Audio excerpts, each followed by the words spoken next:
Campanilismo is that Italian belief that all that matters is the territory from which you can see the bell tower, the campanile, of your parish church. This sense of place, this sense of roots, this sense of being connected to your locality by myth and memory and family and occupation provides part of the definition of Italian culture up to this very day. It is very much a local culture, and despite the event of the Risorgimento, the unification of Italy in the 1860s, there still is this sense very much that Italians share with one another, that their locality, the region of their birth, the city, the neighborhood within that city constitutes something of a definition of what it is to be not just an Italian, but to be Genoese, to be Sienese, to be a member of a family, to be a member of a guild, to be a member of an occupation, and to be a member of a neighborhood. The idea of Italy being defined by its political history, its economic experiments, and indeed its geography remains very much part of the assessment of the development of Italian personality. And it was this division of the peninsula, this fragmentation of the peninsula into a mosaic of states that really provides both the reality and the reference of this particular Italian experience, this particular Italian element of self-definition. The constant instability, the warfare that made Italy what it was, that we've described in some detail, made Italians who they are, and we need to look at this in some detail as well. Italians are often described as, although charming and delightful, distrustful to some extent of foreigners. Anyone from outside, and I don't mean outside of Italy, I mean outside of the region or town, often is seen as untrustworthy or someone to at least be watched. After all, there are thousands of years of division that must be taken into account, and the foreigner that comes into your town might be trying to take your job, might be trying to take your markets, might be even trying to marry the men and women of your town on which you believe that you and your family and your neighborhood and your fellow citizens have a monopoly.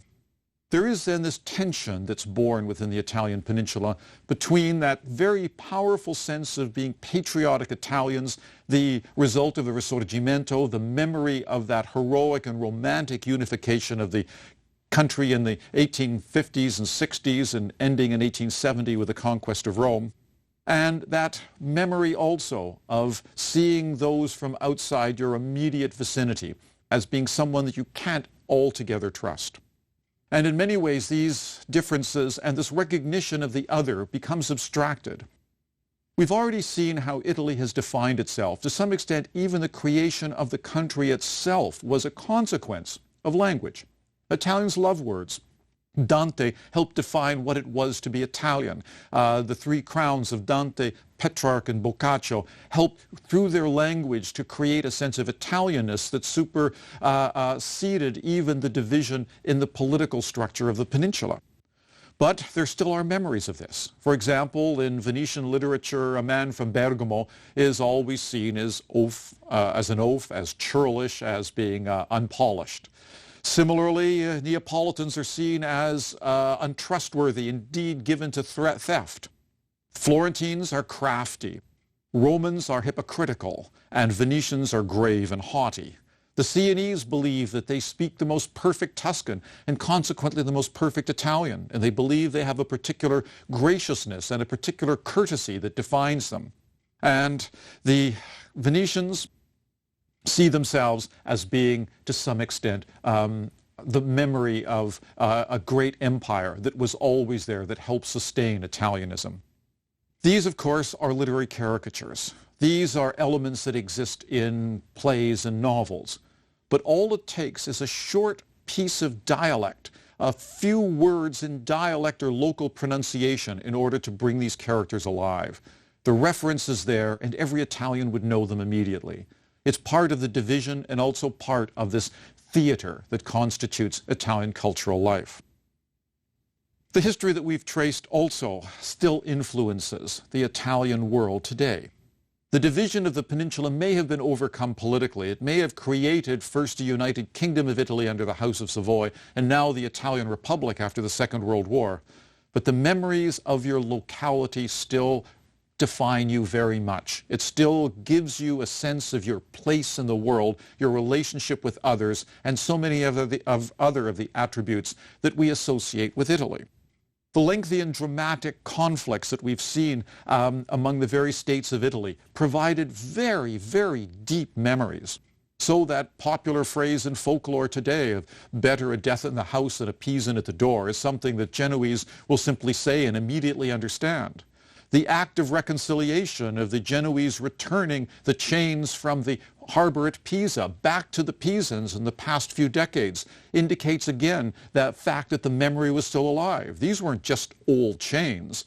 These were chains that represented the victory of Genoa over Pisa, and until they were restored, reconciliation would be almost impossible to achieve. That happened more than 750 years ago. But the memory is still there and alive, and it took an act of reconciliation to try and heal that division. The Sienese, with their hatred of the Florentines, of course, is well known. The Sienese lost their independence in 1555. We're talking about a world in which for 450 years the Sienese have been part of the Tuscan state and under the rule of Florence or under the rule of a united Italy. But nevertheless, at a soccer match where the Sienese team is playing the Florentine team, the Sienese will all chant in unison, Monteperti, Monteperti, that victory of the Sienese over the Florentines in 1260. All of the Sienese and all of the Florentines know exactly what that represents. It's another opportunity for victory on the part of the Sienese, an opportunity for the Florentines finally to be humiliated and get what they really deserve. The division between states like Florence and Siena, now only an hour apart by automobile on the Superstrada that links the two, becomes part of the national character. My neighbor in Siena, a wonderful young woman, highly educated, teacher of English, always associated herself with the memory of Siena. And being mischievous by nature, I once asked her about Florence, and I was greeted with an icy stare. And she said, "In Florence, even the wind blows bad." The hatred is there, the memory is there, and it's going to be very difficult to overcome. It now is very much an element of theater. It's a part of self-definition. It's a part of posturing. It's like being a member of a political party or being a fan of a particular soccer team. But it's still there. And it's something that we really cannot discount because it's one of the elements that makes the Italian character as dramatic and as dynamic as in fact it is. We can see this in politics. The attempt on the part of certain particularist northern Italian politicians to separate Italy once more, to again divide it, to separate the wealthy industrialized north from the poorer south, initially took the name of the Lega Nord. Now, the Northern League, or Lega Nord, will have all kinds of memories for Italians. You would instantly think of the Lega Lombarda in the Middle Ages, that league of independent city-states that struggled for their independence at the expense of the empire. You would also think of it as a league, in other words, a group of independent states freely working together and willing to compromise in order to achieve common political goals, but at the expense of the Southerners. Moreover, this development, this political party that wanted to separate Italy between North and South became part of a political party that entered government, and indeed its leading politicians formed part of the government of the conservative Berlusconi regime. In other words, politics to this day still sustain memories of division and still see the idea of the Italian peninsula as something that still can be addressed. It's still part of the reality of Italy. It's still a political element that must be taken into account. And in fact, it's a card that could still be played. And who knows, someday that mythical land of Padania, that is the land defined by the river Po, might exist and Italy again might become fragmented. It's extremely unlikely, but the fact that a national political party actually entered a coalition government with those kinds of dreams indicates that the memory of Italian division is just below the surface. 150 years of unity, then, did not create an Italy that has forgotten its roots. The collective unconscious of the period of Italian division after the collapse of the Roman Empire still becomes part of the reality of daily life in Italy. This is the negative element of campanilismo. This is that part of seeing yourself as opposed to others, as separated from them, as not sharing the same culture really, but having things the same, but they're not really us. It's a sense of us and other. But the positive side is perhaps even more dramatic and much more effective. It creates the culturally exciting, attractive nation of Italy that we all so appreciate today. And there is no singular opinion in Italy. There is no single ideological perspective. There is no set of principles to which all Italians would in any way subscribe. Practicing Roman Catholics are anti-clerical. Members of the Communist Party will send their children to Catholic schools, and their wives will often be very involved in Catholic charities. To us, there's a lack of coherence and cohesion that seems to have a kind of schizophrenia about it. But it's the result of the divisions that we've been discussing. It's a creation of a world in which the quality of your bread and wine and cheese will determine to some extent who you are. Each locality prides itself on the things that it makes and the things that it eats and the things that it gives to foreigners to try. And the response must be, it is good. It is excellent. It's better than the bread or the wine or the cheese that I had down the road, your traditional enemy, which 700 years ago was at war with you. Even in the ideological perspective, the Guelphs and Ghibellines, of course, are long gone. But nevertheless, there still are these divisions, the divisions between right and left that define so much of Italian politics. The world that up until quite recently defined itself as the ability to deliver a capitalist government with strong ties to the West, and a country that until quite recently had the largest communist party in the Western world. These divisions are not Guelph and Ghibelline, they're not capitalist and communist. They're divisions based upon the memories of a people who see large political issues and large cultural issues as defining moments. You define yourself in terms of them. They determine, as did Guelph and Ghibelline, your class, your occupation, your geographical distribution. All of these things play a role, and all of these things are remembered. It's often said as a joke that if you have 5 Italians to dinners, 6 political parties will emerge. And there's some truth to it. And it is the consequence of this division and the ability of Italians to play with ideas and to look for different forms of political and economic and cultural models in order to solve the immediate problems of their locality that permits this wealth and enthusiasm of ideas and experimentation to still function to this very day. The popular identification with your neighborhood, with your town, with your region, still is so much there. It still is part of a world in which you define yourself according to certain principles.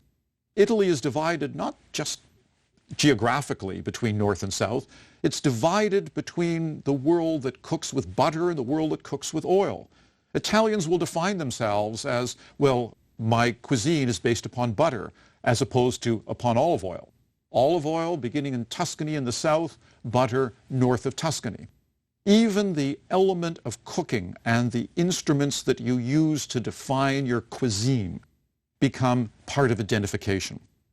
In Siena, you have to dip your cantucci, that is those hard almond cookies, into Vin Santo, which is a fortified wine not unlike sweet sherry.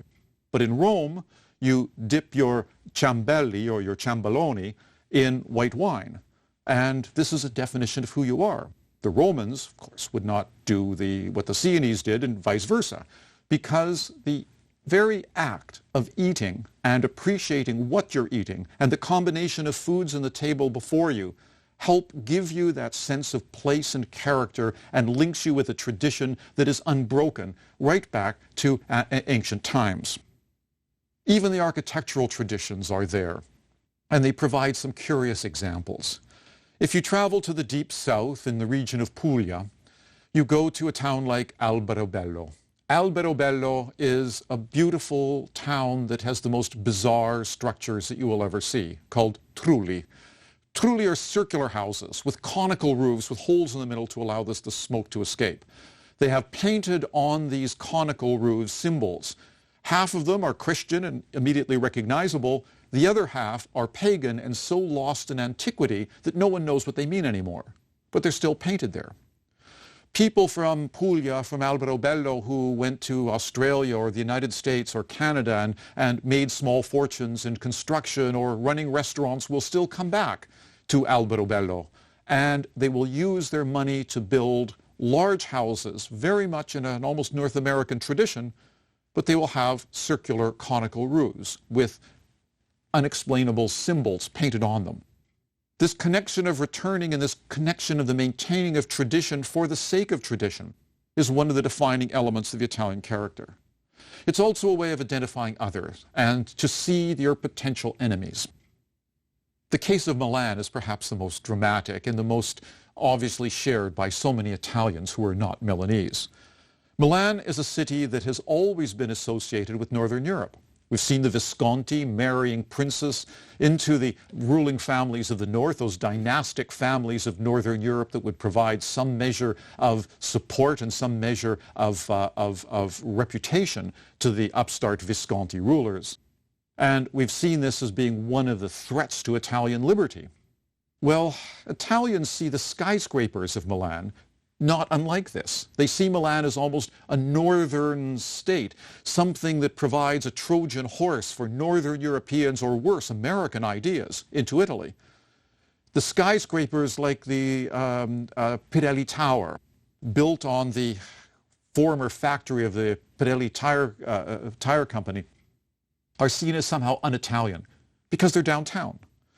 In a city like Rome, it is illegal to build any structure taller than the cupola on the Basilica of St. Peter. All of the historic center of Rome will be dominated by the Basilica forever, probably. But in Milan, it's different. Milan is willing to experiment with its architecture and allow forms of architecture that are not Italian, like the skyscraper, to actually enter its cultural world. To Italians, on the one hand, this is exciting and dramatic and connects Milan to the dynamic world of America and a world that is much more international. But simultaneously, there's something un-Italian about it, something to distrust, something to be unsure about, and something almost to fear. Modern politics sustains some elements of this memory as well, and the formerly independent states keep part of the memory alive through their hold on Italian tradition and on that sense of locality that is so much a part of the Italian character. Campanilismo, positive as it is in so many ways and giving you a way of connecting with your past and your family and your place, gives way too often to gattopardismo. Gattopardismo, remember, is that idea that emerges from Giuseppe di Lampedusa's great novel of the 1950s about Italian unification, Il Gattopardo, or The Leopard. In that novel, Don Fabrizio talks about the need for change with the coming of Italian unification. And he makes that famous statement that for everything to remain the same, everything must change. This has given a term to Italian politics of gattopardismo, of the theater of politics, where things seem to change on the surface, but nothing really changes below.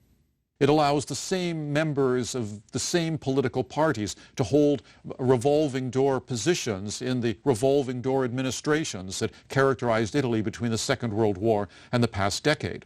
It allowed for there seeming to be fundamental elements of change in the Italian economy or the Italian social structure or the taxation system, when in fact very little change actually takes place at all.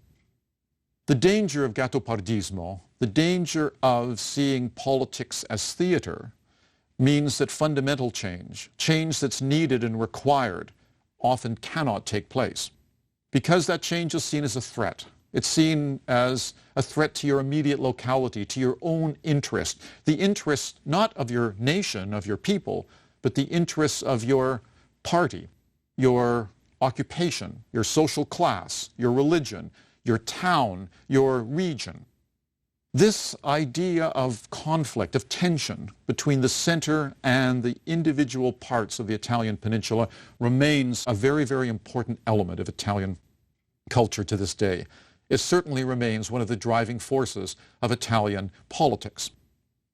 The recognition of this, in fact, has begun to change the nature of the Italian state. Italy, when it was unified, had to be unified, and it was a very centralized monarchy, and it was a relatively centralized republic after the Second World War.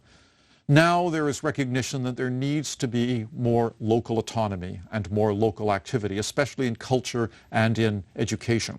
And this is beginning to happen. It's beginning to return then some of the traditions and memories that were the integral part of a divided mosaic of the peninsula into the reality of contemporary Italian life. These things then are not elements of the past long forgotten. These aren't historic curiosities to be brought about and to be seen as memories best forgotten. These are still powerful dynamic forces at work in an extremely modern state. There are other elements, though, that provide the dynamic of Italian life from this tradition of and memory of division. The newer social and political traditions of North America have difficulty coping or understanding these long memories. There's this DNA factor of genetic memory that of people with such a long and complex history as the Italians enjoy. It's necessary to always take into account the fact that these things are not only real, but in many ways they're extremely positive, and we appreciate the positive elements without ever actually asking about where they came from. When we go to a city like Florence or Rome or Venice, we delight in the quality of the handicraft. We bring home our Gucci and our Prada and our Ferragamo luxury goods. But we don't remember that this is the result of those traditions of handicraft training, of the guilds of the Middle Ages, of the botteghe of the artists and the craftsmen who created great works of art, buildings, cathedrals, sculptures. All of those things that we associate with the high Italian culture are also reflected in the popular culture of luxury goods that you buy in shops. This idea then of preparing for the market by producing the best, by defining yourself in terms of the quality of what it is that you do and taking pride in it, because it's not only you, but your town, your guild, your family that benefit from this as well. This is very much part of the Italian peninsula, very much part of the Italian experience. Elegant design, for example, something that helped drive the economic miracle that was Italy after the Second World War, il boom, as the Italians call it. This was driven by design. Think of the Olivetti typewriters of the 1950s or the business machines produced by Olivetti. They're not just business machines, they're works of art. They're things of beauty, and they're elegant as well as functional. Think of the Vespa that defined Italy in the 1950s, the world of La Dolce Vita, the world of Roman holiday. This was also not just a scooter. It was a sculptural object. It was a work of art, a means of transportation that turned whoever was driving it into something bigger and greater than an individual on a motorbike. He was part of a tradition of elegance, of control, of speed, of beauty. These traditions, then, are very much linked to the guilds, the botteghe of the workmen, the botteghe of the great artists. There is in many ways a direct line between the workshops of the great artists like the Ghirlandaio or Perugino and the workshops of Prada and Ferragamo. This connection, then, is part also of that memory. The idea of quality and elegance, the idea that the thing can define you and you become part of the thing itself. And it's regional. It depends on where you're from. You support your local companies and you do what is necessary, and you do it with pride. Campanilismo then gives strength to the various regions of Italy. It gives strength to family and professional associations. It gives a sense of identification. It means that taking the wine and the cheese from the larder onto the table becomes an act almost of civic duty and responsibility. Sharing these with visitors becomes an element of praise of your locality, praise of your traditions, and part of who you are. To turn them down, to comment negatively and say that I preferred the wine in Florence to the wines of the Colli Senesi, is to insult your host in such a way that we as North Americans would have difficulty in understanding. Even if it is true that the wine is better, you cannot say it because it's not just the wine. The wine is an outward and visible sign of a cultural model that is being sustained and kept alive and becomes an element of pride in itself. This helps explain why Italians like to be close to their homes. They like to be close to the place of their birth and the place that their parents and grandparents were born. It helps explain the family chapels from the Middle Ages up until almost modern times, where the same baptismal font would be used for generation after generation after generation. And the baptismal font would be surrounded by the tombs of your ancestors, and you'd be standing when you're married or being baptized on the very crypts that contain the bones of your antecedents for generations and perhaps even centuries before. This is a set of attitudes that we as North Americans have a great deal of difficulty in understanding. We're a mobile people. We're a people created by immigration. We're a people that came to a new world in order to create new things. Well, for an Italian to leave home and be driven out by economic necessity was a great and difficult thing. To leave the cemeteries where your ancestors were buried, and the place where you grew up, and the school in which you were educated, and the parish church where your family had worshipped for centuries, was a great and difficult thing to do.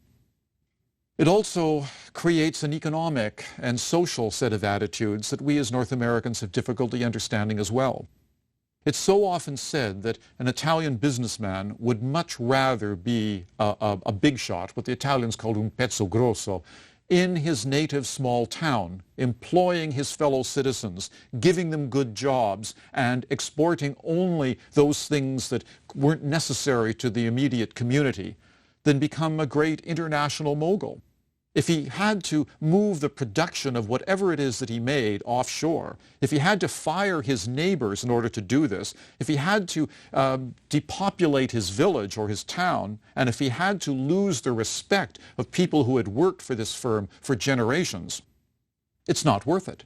It's much more important to have your reputazione, your reputation, your onore, the sense of local honor, as part of your local identity and your sense of self and your sense of place. The Italian economic miracle took place with small businesses, with highly trained, extremely well engaged workers. Small Italian companies created the economic miracle of the Italian peninsula, and it was driven by this sense of local exactitude, this local connection, local perfection, and pride in producing something locally with the same people who had done so for generations and who, through a series of apprenticeships, had the skills in order to do this indefinitely. The idea then of respect, of tradition, of place, takes not just a personal element, it becomes a collective. It becomes part of who you are and where you're from. It becomes part of the world in which you live. All of this takes place, of course, in the reality that is modern Italy. Italy was, after all, one of the original signatories of the European Economic Union with the Treaty of Rome in 1957. In fact, the treaty was signed in the Italian capital. It's one of the G7. It's one of the great powers of the European peninsula, one of the economic engines of the European peninsula. So it is still a modern state, and it's still a significant player in the economy and the politics of the world. But beneath this, there remains that sense of self and that sense of identification that has a direct, complete, and almost indissoluble link with the history and myth and